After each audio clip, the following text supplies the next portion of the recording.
بھلا تم نے ان لوگوں کو نہیں دیکھا جن کو کتاب یعنی تورات سے حصہ دیا گیا اور وہ اس کتاب اللہ یعنی قرآن کی طرف بلائے جاتے ہیں تاکہ یہ ان کے تنازعات کا ان میں فیصلہ کر دے؟ تو ایک فریق ان میں سے پھر جاتا ہے اور منہ پھیر لیتا ہے، یہ اس لیے کہ یہ اس بات کے قائل ہیں کہ دوزخ کی آگ ہمیں چند روز کے سوا چھو ہی نہیں سکے گی، اور جو کچھ یہ دین کے بارے میں بہتان باندھتے رہے ہیں اس نے ان کو دھوکے میں ڈال رکھا ہے۔ تو اس وقت کیا حال ہوگا جب ہم ان کو جمع کریں گے، یعنی اس روز جس کے آنے میں کچھ بھی شک نہیں،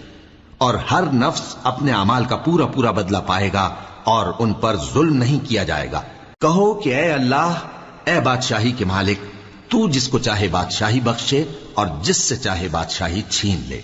اور جس کو چاہے عزت دے اور جسے چاہے ذلیل کرے۔